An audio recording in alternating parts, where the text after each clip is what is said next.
कल किसी और बच्चे के साथ ना जाया था, उसको ऐसे सजा दो। रात को लगभग यहाँ से 11 बजे लड़की चली जाती है जी। आगे किसी बच्चे के साथ ऐसा ना करे। उस लड़के का फोटो दिखाया तो कुछ बच्चों ने बताया भी ये लड़का आज स्कूल में आया था। जैसे मेरी बच्ची को फांसी देके मार दिया उन्होंने। वाले ने जो झांसा थाने वाले ने उनने हमारे साथ मिसबिहेव किया, हमारी बात नहीं सुनी। अगर वो सुन लेते टाइम पे तो क्या पता।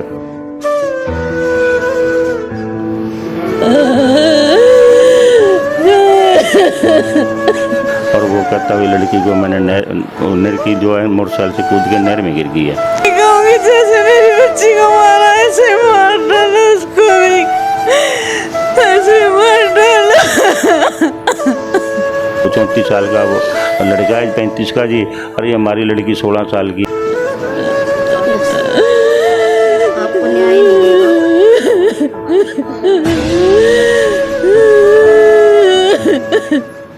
नमस्कार, मैं पिंकी चौधरी और आप इस वक्त देख रहे हैं संसार क्रांति। मैं इस वक्त पहुंची हुई हूं कुरुक्षेत्र के एक गांव धोराड़ा में, जिसमें 16 वर्षीय युवती की मौत हो जाती है और उसे मारकर नहर में फेंक दिया जाता है। और जो युवक मारने वाला है वो एक फ़ोटोग्राफ़र पास के गांव का ही बताया जा रहा है। और बताया जा रहा है कि उसकी फ़ोटोग्राफी की जो दुकान थी वो धोराड़ा गांव में ही थी। और यहाँ पर काफ़ी दुख का माहौल बना हुआ है। गुड़िया के परिजन काफ़ी परेशान हैं और काफ़ी दुख की घड़ी है। मैं आपको वहाँ पर ले चलती हूँ, बता देती हूँ सारा मामला क्या है। मामला ये है कि गुड़िया को जब घर से उठाया गया, परिजनों को शक हुआ, जिस व्यक्ति पर शक हुआ उन्होंने उस पर शक जाहिर जताते हुए पुलिस में थाने में रिपोर्ट भी की। लेकिन घर वालों का कहना यह है कि पुलिस ने सही से कार्रवाई नहीं की, और अगर पुलिस प्रशासन सही से कार्रवाई करता तो शायद हमारी बच्ची जिंदा हमारे पास होती। आइए हम आपको बता देते हैं परिजनों का क्या कहना है, और वो इस बारे में आपको सब कुछ बताएंगे, उनके साथ क्या हुआ, क्या मामला था, और पुलिस के द्वारा उनके साथ जो सख्ती बरती गई, जो पुलिस प्रशासन ने उनको सही से गाइड नहीं किया, वो उस बारे में भी वो आपको सब कुछ संक्षेप में बताएंगे। मैं एक मांगू उसको फांसी दे दे, जैसे मेरी बच्ची को फांसी दे के मार दिया उन्होंने, ईंटें बांध के नीचे डुबो दिया। मैं यही कहूँगी जैसे मेरी बच्ची को मारा ऐसे मार डालो, उसको भी ऐसे मार डालो।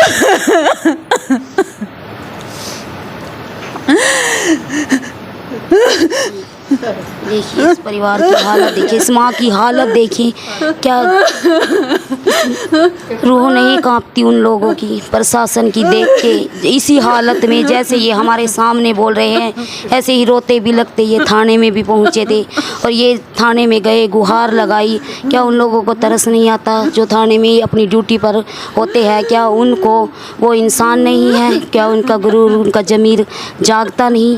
क्या उनको नज़र नहीं आता कि इस माँ की हालत देखिए, देखिए इस माँ की हालत। ऐसे जी रात को लगभग यहाँ से 11 बजे लड़की चली जाती है जी, और हमारे को पता लग जाता है और हम अपने छत्र पे ढूंढते हैं। पहले जी 112 नंबर पे हमने कॉल की, वो पुलिस वाला भी आ जाते हैं। वो कहने लगे हमारे को भी आप ना ऐसे करो, जाकर थाने में दरखास्त दे दो गुमशुदा की, लड़की घर से भाग की है। तो हमारे जब तक पता नहीं था भी कौन ले गया। हमने वहाँ पर जाके रात को पुलिस में जाके रपट दर्ज करा दी कि ऐसे ऐसे हमारी लड़की चली गई। उन्होंने रपट ले ली, कहने लगा जाओ जी हम देख लेंगे। जब हम घर पे आए तो हमारे को जब फोटो, उस लड़के का फ़ोटो दिखाया तो कुछ बच्चों ने बताया भी ये लड़का आज स्कूल में आया था। उसके वजह से हमारे को शक होने के बाद हम दोबारा वहाँ थाने में गए जी। हमने जाके बोला भी ये लड़का इस गाँव का रहने वाला, ये नाम इसको, ये लड़की को हमारी को ले गया। वहाँ से हमारे साथ एक हवलदार और एक ड्राइवर ये अपना हमारे साथ चले जी, और हम उनके घर पहुँच गए जी।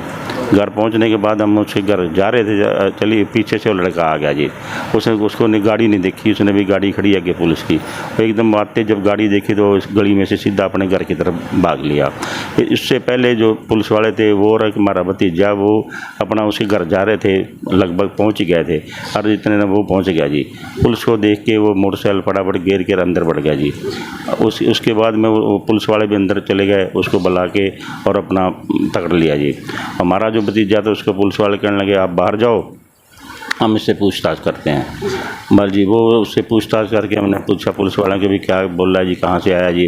वो कहने लगा मैं तो पंजाब में गया था, अपनी बुआ के पास गया था, शाम को 6 बजे गया था, अब मैं लेट हो गया हूँ और अब मैं वापस आया हूँ। चलो जी, अब हमारे को क्या पता भी सही है या गलत है, तो उसको लेके थाने में आ गए।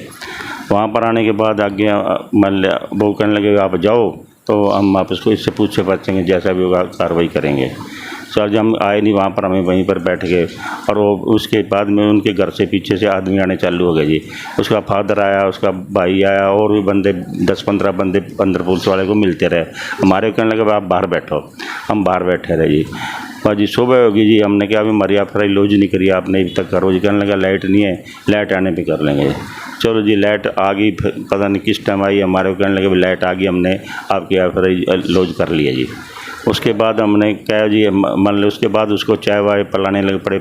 उसको कहने लगा तुम नहा ले, बिस्कुट खा ले, और हमारे को कहें तुम घर जाओ भाई, हम तो अपने देखेंगे, तफ्तीश करेंगे। अच्छा, मतलब पुलिस ने आपकी जो आपने दरखास्त दी थी उस पर मतलब कार्रवाई सही से नहीं की? ना रात को से कोई कार्रवाई गुमराह करते रहे, ये लड़का हो नहीं सकता, ये वरना जी गया है बुआ के पास गया था, वहाँ से आया है।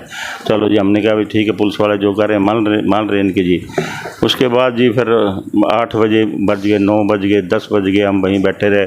फिर उनके आदमी आने चालू हो गए गाँव से, घर से, ना ये लड़का बहुत शरीफ है, ये फाना, ये ढिमका है। और जी शाम को हम वहाँ 3 बज गए, तो सोचे कहने लगे भाई तुम जाओ, अब मतलब कुछ नहीं होता है। कल को आज शुक्रवार है, कल शनिवार है, एतवार है, और सोमवार को मतलब इसकी CDR निकलवाएंगे और फिर देखेंगे भी लड़का कहाँ गया है। उससे पहले हम कुछ नहीं इसको कह सकते। हम फिर वहाँ से जब उसने बोल दिया इसको हम शाम को छोड़ देंगे, हम सीधे मैडम SP के पास पहुँचे। वहाँ पर मैडम तो मिली नहीं, आगे उसका रीडर मिला। वो कहने लगा अभी क्या क्या बात है, हमने उसको बताई। हमारे साथ कम से कम 100 आदमी था, तो उसने बताया बात करी हुई, मैं तेरी समस्या का हल करता हूँ। उसने प्रतीक है ASI CI इंस्पेक्टर, उससे फ़ोन करा, बोला भी ऐसे बात आ रही, इनकी बात गौर से सुन गई। हम वहाँ उसके कहने से फिर अपने CI स्टाफ में चले गए जी। वहाँ पर प्रतीक ने हमारे को अंदर बुला के बातचीत पूछी, बयान लिए, क्या क्या बात थी, कैसे गई, क्या कुछ हुआ। मोबाइल नंबर लिए हमने, कहा अभी लड़के के ये नंबर है, इस नंबर से कॉल आई थी। बस उसके बाद जी उसने अपना डिटेल वगैरह सारी ले लो के रात को हमारे को लगभग 9 बजे मतलब कहने लगा आप जाओ, मैं CDR के लिए भेज दिया, CDR आते मैं कार्रवाई करूँगा।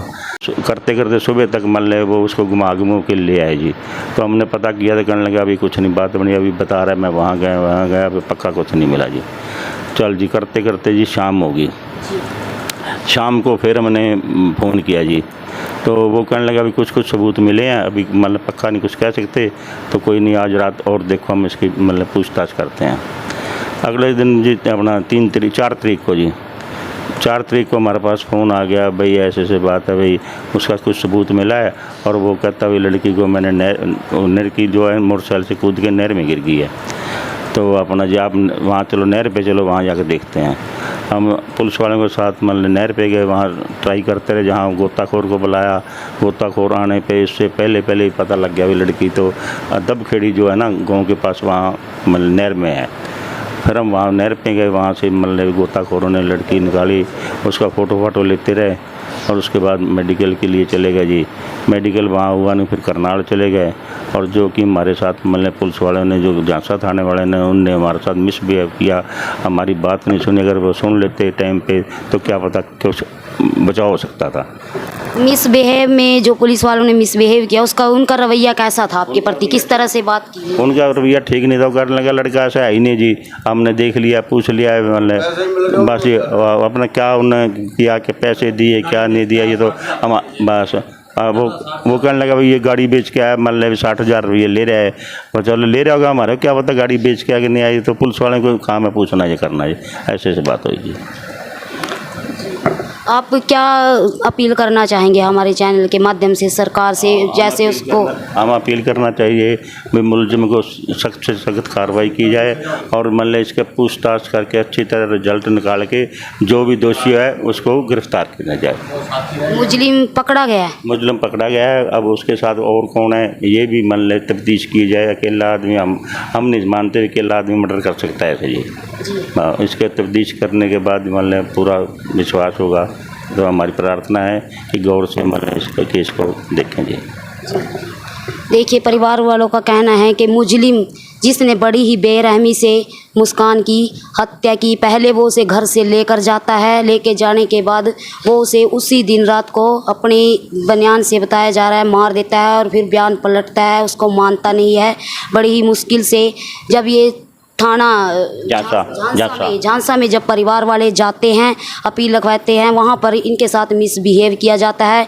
फिर ये अपनी जो कार्रवाई है उसको आगे SHO कुरुक्षेत्र थाना में लेके जाते हैं, वहाँ पर इनकी कार्रवाई पर गौर किया जाता है और सुनवाई की जाती है। वहाँ CIA 2 टीम जो होती है वो इस केस की इन्वेस्टिगेशन जो प्रदीप कुमार जी है वो अच्छे से करते हैं और मुजरिम को पकड़ लेते हैं। अब परिवार वालों का जनों का यह कहना है कि जो मुजरिम पकड़ा गया है और उसने गुनाह भी कबूल किया। अभी पुलिस वाले जैसे हमारे को पुलिस वाले ने बताया, भी उसने अपना गुनाह कबूल कर दिया। अभी ये मोटरसाइकिल की कूद के नहर में गिरी है। आगे का पुलिस वाले जाने क्या करते हैं या क्या नहीं जी। जी, परिवार वालों का कहना है कि उसको सख्त से सख्त कार्रवाई उस पर करते हुए उसे सख्त से सख्त सज़ा दी जाए। किस तरह की सज़ा की मांग कर? उसके मौत की सज़ा देनी चाहिए जी, बस हमारी यही मांग है जी। ऐसे आदमी को 34 साल का वो लड़का है 35 का जी, और ये हमारी लड़की 16 साल की है, नाबालिग है, बोली वाली थी, जिसको वो लाभ सरा के ले गया जी। जो लड़का है उसका कोई घर परिवार कौन कौन है उसके घर में जो लेके गया था? वो शादीशुदा है या शादीशुदा जी? उसके 2 बच्चे बताते हैं जी। परिवार में कौन कौन है जी ज़्यादा हमारे को इसको पता नहीं अभी जी। ठीक है जी, बस भाई इतना पता लगा जरूर है। अभी उसके दो बच्चे हैं और भाई वो 35 साल का है, उसका बाप भी है जी, उसकी मदर भी है, बाकी कौन कौन परिवार में पता नहीं है। जो इस वक्त हमारे चैनल को देख रहे हैं, सभी देख रहे हैं, इस वक्त जो भी दर्शक देख रहे हैं, पर ये काफ़ी दुख की घटना है, पूरे हरियाणा में इस वक्त फैल चुकी है। परिवार पेरेंट्स भी देख रहे हैं, बच्चे भी देख रहे हैं। आप उन पेरेंट्स को और जो गुड़िया थी, गुड़िया के एज के जो बच्चे हैं, उनको क्या कुछ कहना चाहोगे? क्या बात ऐसी समझाना चाहोगे कि किसी ऐसी वारदातों को जिससे रोका जाए? बच्चे हैं जी, बच्चों का बात, छोटी उम्र के बच्चे हैं 15-16 साल के जी, तो उनके माँ बाप को भी फर्ज बनता है ध्यान रखना, मान ले समाज को भी, और इस बात की गौर रखनी चाहिए और बच्चों को समझाना चाहिए, किसी के बगावे में नहीं आना चाहिए। वो कोई मिलता है तो उसके फालतू बात ना करें। तो ये बस यही कहना चाहते हैं, इसके ऊपर क्या कह सकते हैं जी। जी देखिए, अंकल जी ने सही बात की है। मैं जो बच्चे इस वक्त हमारे चैनल को वीडियो को देख रहे हैं, मैं उनको भी ये समझाना चाहूँगी कि जब बच्चे घर से निकले, स्कूल में जाए, उनकी उम्र छोटी होती है, किसी के भी बहकावे में ना आए, सारी बात अपने पेरेंट्स को बताए और बड़ी ही सावधानी पूर्वक घर से निकले, अलर्ट रहे। स्कूल में जब उनके साथ कोई भी अजनबी मिलने जाता है या अजनबी हो या घर का दूसरा पेरेंट्स से अलग हो, तो उसकी डिटेल अपने पेरेंट्स को दे, टीचर को बताए कि हम अपने पेरेंट्स के बिना, अपने घर वालों की मौजूदगी के बिना इस शख्स से बात नहीं करेंगे, नहीं मिलेंगे। मेरी हाथ जोड़कर विनती है, उन प्यारे बच्चों से विनती है, अपनी ज़िंदगी के साथ खिलवाड़ मत करें, अपने माँ बाप की बात को माने।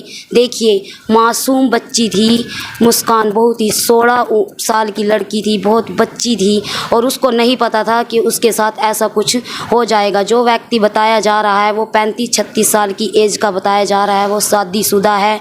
उसकी इसी गाँव में फोटोग्राफर की एक शॉप भी थी, लेकिन वो गुड़िया को किसी शादी में मिलता है, शादी के दौरान मिलता है। बच्ची को उसकी कुछ भी अंदाज़ा नहीं होता इसके मन में क्या है क्या नहीं है। बच्ची थी, बच्ची बहकावे में आ जाती है, कुछ 2 बातें कर लेती है और बातें करते करते बच्ची का उसकी तरफ थोड़ा रुझाव हो जाता है। वो बच्ची को बहला लेता है, फुसला लेता है और फिर उसके बाद 20 तारीख की शादी में फिर से उसकी मुलाकात होती है बच्ची के साथ और वो उसको उसके बाद बातों में बहला कर, फुसला कर, अपनी बातों में लेकर, उसके बाद बच्ची जब स्कूल में जाती है, बच्ची 1 जुलाई को स्कूल में जाती है। बच्ची गवर्नमेंट स्कूल में 12वीं क्लास में पढ़ती थी, समझदार थी लेकिन थी मासूम, 16 साल की बच्ची थी। तो उसको लेके वो 1 तारीख को स्कूल में बच्ची से मिलने जाता है, वहाँ से उसको बहला कर, फुसला कर लेकर वहाँ से चला जाता है। बच्ची दोबारा अपने घर जिंदा वापस नहीं आती। घर वाले कार्रवाई करते हैं, अपनी बच्ची को ढूंढने की कोशिश करते हैं और 112 पर भी डायल किया, इन्होंने थाने में भी रिपोर्ट की। गांव झांसा में, लेकिन गांव झांसा के जो पुलिस चौकी बताई जा रही है वहां पर इनके साथ मिसबिहेव किया जाता है। इनको किसी भी तरह का कोऑपरेट नहीं किया जाता। परिवार वाले मारे मारे बच्चे को ढूंढ रहे थे, इधर उधर घूम रहे थे। जब स्कूल में बच्चों से पूछताछ की जाती है तो बच्चे बता देते हैं कि एक व्यक्ति जो उस बच्ची को लेके गया तो उसकी पहचान बता देते हैं, वो आया था यहाँ पे मिलने के लिए। तो शक के आधार पर परिवार वाले उसको उठाते हैं, थाने में भी बता देते हैं, लेकिन फिर भी पुलिस कोई कार्रवाई नहीं करती। अगर पुलिस देखा जाए तो अगर जब परिवार वाले गए थे सारी इन्वेस्टिगेशन वो दे देते हैं, उसके बावजूद भी पुलिस कार्रवाई नहीं करती। अगर पुलिस कार्रवाई करती तो शायद बच्ची परिवार वालों के पास ज़िंदा होती। तो मेरी यही अपील रहेगी, जो भी लोग इस वीडियो को देख रहे हैं इसको ज़्यादा से ज़्यादा शेयर करें ताकि हमारी यह वीडियो ज़्यादा लोगों तक पहुंचे और लोग अलर्ट रहे। मैं बार बार यही अपील करना चाहूँगी परिवार वालों को, सभी परिवार वालों को, कि अपने बच्चों का ध्यान रखें, अपने बच्चों पर नज़र रखें, चौकसी रखें कि बच्चे क्या कर रहे हैं, किस से बात कर रहे हैं, किन के साथ मेल मिलाप बढ़ा रहे हैं। मेरी आप लोगों से अपील रहेगी इस वीडियो को ज़्यादा से ज़्यादा शेयर करें और सतर्क रहे। बच्चों से भी मेरी यही अपील रहेगी। देखिए हरियाणा में वारदातों के मामले बहुत ज़्यादा बढ़ रहे हैं, बलात्कार के केस आ रहे हैं। क्या ये सिलसिला ऐसे ही चलता रहेगा? क्या इन पर किसी तरह की कोई रोक नहीं लगेगी? क्या सरकार अंधी हो चुकी है? क्या प्रशासन को नज़र नहीं आता? क्या प्रशासन को दिखता नहीं, उसको अपनी जिम्मेवारी समझ में नहीं आती? प्रशासन को ये नज़र नहीं आता कि उनकी जिम्मेवारी क्या है, उनकी ड्यूटी क्या है? वो अपनी ड्यूटी को सही तरीके से क्यों नहीं करते? वो क्यों इतनी वारदातों को जन्म दे रही है? अगर कोई पीड़ित परिवार के साथ इतना बड़ा हादसा हुआ, और मैं इस दुख की घड़ी में आप लोगों को कहना चाहूँगी कि इस पीड़ित परिवार के साथ संसार क्रांति की पूरी टीम इनके साथ इस वक्त इनकी दुख की घड़ी में शामिल है, इनके साथ रहेगी। आगे भी अगर आप लोगों को हमारी किसी भी हेल्प की ज़रूरत पड़ेगी, हम लोग आपके साथ खड़े रहेंगे। तो मैं ये बात बार बार अब फिर कहना चाहती हूँ कि पुलिस का, प्रशासन का करप्शन, सरकार का करप्शन हद से ज़्यादा बढ़ रहा है। इस पर रोक लगनी चाहिए। मेरी सरकार से अपील रहेगी कि इन वारदातों पर रोक लगाई जाए। प्रशासन है, स्टाफ है प्रशासन का, पुलिस प्रशासन है कि वो ऐसे ही आराम से बैठे रहते हैं, उन पर या ज़बरदस्ती थोपा जाता है। वो बाकायदा इस चीज़ की सैलरी लेते हैं। वो प्रशासन किस लिए बना है?